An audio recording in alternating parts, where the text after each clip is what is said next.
Estamos de volta com o programa Parlamento com Deus. O tema é o aborto. Convidamos a deputada Graça Pereira e o pastor da Igreja da Assembleia de Deus da Penha, Alexandre Rangel.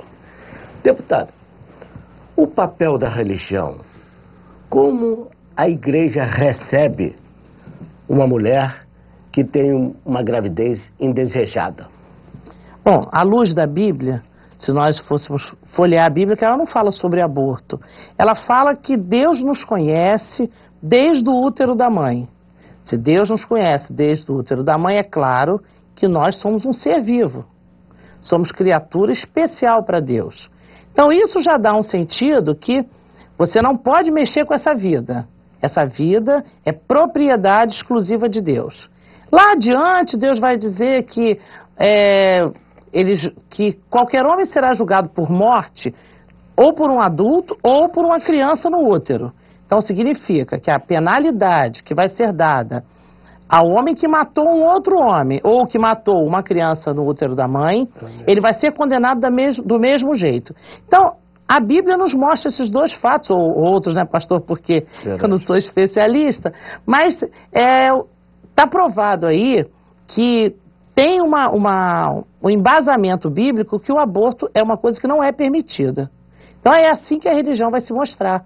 Sempre que uma mulher vier conversar sobre a gravidez que ela não deseja, ela vai ser orientada através da igreja, que ela deve dar continuidade a essa gravidez e receber com amor esse ser que está dentro dela.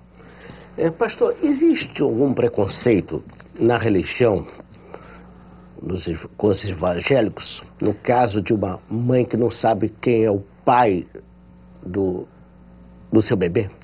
Bom, se existisse preconceito, nós contrariaríamos toda a palavra de Deus, porque a palavra de Deus nos ensina o amor, o respeito ao próximo e até amar ao próximo como a nós mesmos. Então seria um atentado à Bíblia dizer que uma pessoa vai sofrer preconceito. O que nós ensinamos à pessoa que chega, por exemplo, que sofre uma situação dessa, cujo marido não existe, cujo pai não existe, não sabe quem é o pai, não sabe quem é tratar essa pessoa biblicamente na área do perdão, por exemplo. Você está perdoada, isso foi algo que você cometeu, que você precisa entender o quanto Deus te ama e que você pode ser perdoada no seu arrependimento. E aí nós tratamos assim a pessoa para que ela tenha esse primeiro passo de encontro com Deus.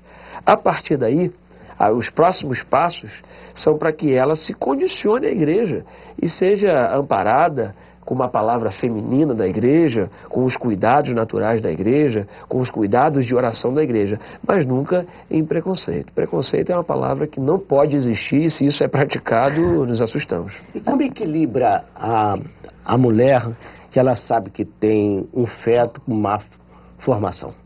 Bom, se a igreja tem uma pessoa que está passando por um momento, uma mulher que passa por uma situação dessa, o conselho seria o que está na palavra de Deus no livro de Tiago. Nós devemos primeiramente buscar sabedoria de Deus para saber como lidar com uma situação dessa. Porque se Deus permitiu, aí entra a vontade permissiva de Deus, se Deus permitiu que uma coisa dessa acontecesse, é porque Ele tem algum plano.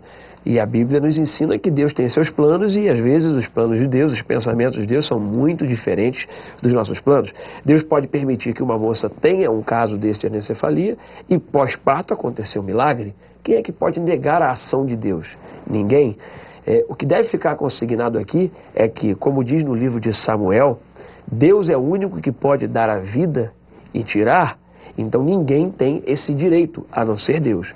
O que a igreja faz numa situação dessa é se posicionar no seguinte aspecto: vamos esperar, deixe a gestação acontecer, não atente contra isso, não faça nenhum mal contra isso, deixe essa criança nascer e, se for da vontade de Deus, ela vai passar o seu tempo de vida, pode acontecer um milagre ou pode não acontecer, mas é melhor tratar isso na área do sentimento, para que a pessoa amanhã não tenha um remorso.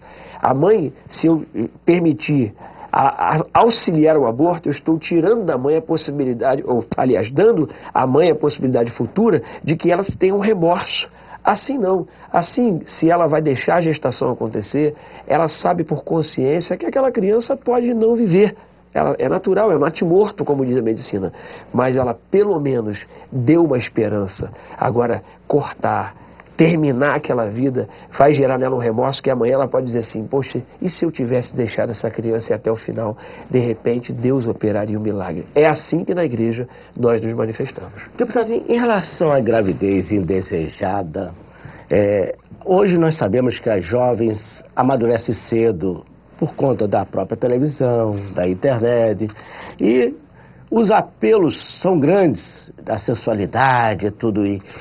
Como é que a mãe tem que tratar com a filha que chega a um determinado momento que já desperta esse lado sexual? E como é que pode a religião lidar com isso? Qual é o caminho? Desde cedo eu acho que mãe e filho têm que ser amigos.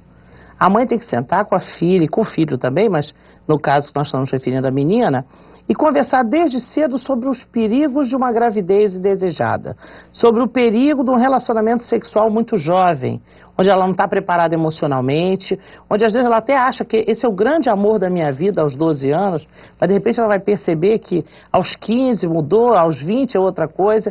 Então tem que haver uma educação. Seus pais conversavam?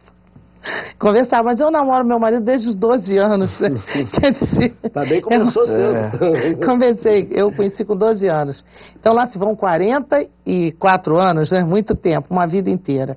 Mas eu acredito que... Mas até era mais difícil, conversava-se menos. Mas minha mãe sempre falava sobre gravidez. Isso era um assunto que ela não tinha vergonha de comentar, não.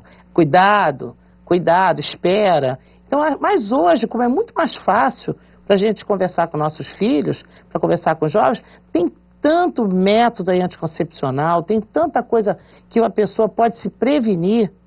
Não estou falando nem para as meninas que hoje frequentam a igreja, que são cristãs, que vão aguardar o casamento, não. Estou falando para as outras. A religião aceita essa conversa?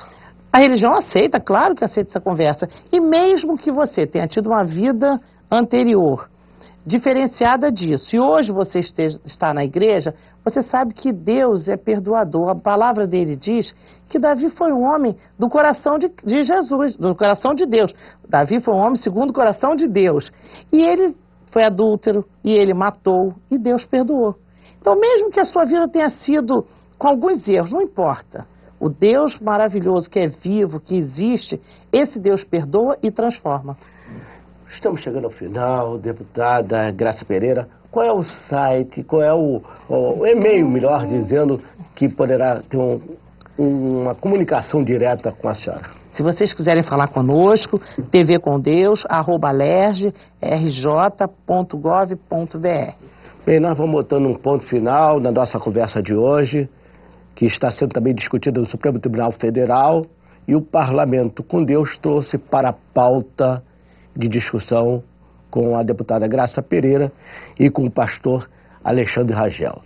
Se você quiser rever esse programa, basta acessar o site www.tvalerj.tv.